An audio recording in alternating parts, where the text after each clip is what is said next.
Morning sir. புகைப்பிடித்தல் புற்றுநோயை உண்டாக்கும், உயிரை கொள்ளும். ஸோ இந்த ஒரு வாக்கியம் நம்ம எங்கே போனாலும் இப்போலாம் கேட்குறத தாண்டி இதை நம்ம ரொம்ப பார்க்குறோம். இதை நான் பற்றி ரொம்ப நாளாக பேசணும்னு நினச்சிட்டே இருந்தேன். ஆனால் இப்போ எனக்கு கொஞ்ச நாளாகவே இது ரொம்ப ஹிட் ஆகிட்டே இருக்குது. ஏன் அப்படின்னா, என்னதான் அந்த சிகரெட்ஸோ இல்லைன்னா அந்த வீடியோ அந்த காலத்துலேருந்து நம்ம அந்த வயசான தாத்தாக்கள் இல்லை ஒரு அங்கிள்லாம் வந்து பிடிச்சி பார்த்துருப்போம். ஆனால் இப்போ இருக்க ஒரு ஜென்ரேஷனில் 12th படிக்கிறவனும் பிடிக்கிறான், காலேஜ் சேர்ந்தவனும் பிடிக்கிறான். அதுவும் காலேஜ் வாசல்லையே இருக்க பெட்டிக்கடையில் போய் பிடிச்சிட்டு அவன் அவ்வளோ கெத்தா, அவ்வளோ திமுறை, அவ்வளோ ஆட்டிடியூடோடு நடந்து காலேஜுக்குள்ளே வரான். அவன் எதுக்கு அதை பிடிக்கிறான், அதில் என்ன கிடைக்கிது அப்படிங்கிற சுத்தமாக தெரியல. நான் இது வரைக்கும் ட்ரை பண்ணதில்லை. யாராச்சும் அப்படி இங்கே இந்த வீடியோ பார்க்குறவங்க ட்ரை பண்ணியிருந்தீங்கன்னா சொல்லுங்கள் தயவுசெய்து, எதனால் நீங்கள் பிடிக்கிறீங்க அப்படின்னு சொல்லிட்டு. சரி, நீ புடி, கெட்டுப்போ, நாசமாக போ, செத்துப்போ, யார் வேணாலும் எதுவுமே கண்டுக்கல.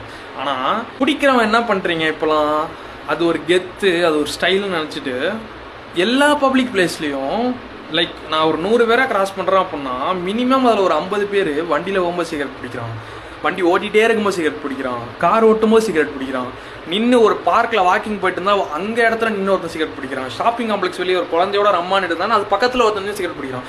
ஆனால் அந்த இடத்துல எல்லாருமே மூக்கு பொத்திட்டு போகிறமே தவிர அவனை யாருமே நின்று இங்கே பிடிக்காதீங்க பிரதர், உங்களுக்கும் கேடு எனக்கும் கேடு, நானும் அதை சுவாசிக்கிறேன் அப்படின்னு யாரும் சொல்கிறதும் கிடையாது. நான் 2-3 பேர்கிட்ட சொன்னேன்.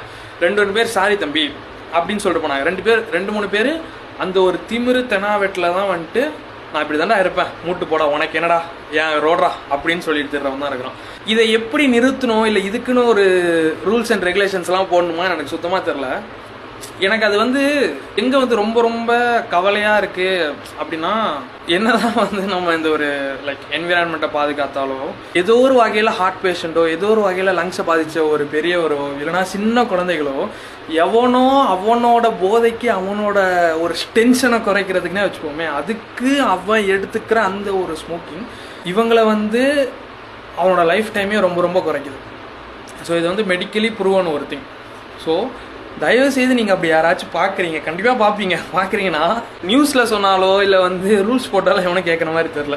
As a public, as a youth, உங்களுக்கு அவன்கிட்ட கேட்கணும், அவனை நிப்பாட்டணும்னு நம்பிக்கை இருந்துச்சுன்னா அவன்கிட்ட போய் சும்மா பேசி பாருங்கள், சொல்லி பாருங்கள். அவன் எங்கே வேணால் போய் பிடிக்கட்டும், ஆனால் பொது இடத்துலையோ குழந்தைகள் மத்தியிலையோ பெரியவர்கள் மத்தியிலையோ பிடிக்க வேணான்னு தயவுசெய்து சொல்லிடுங்க. இன்றைக்கி நல்லா இல்லைனாலும் நாளைக்கு நல்லா இருக்கட்டும். தேங்க்யூ.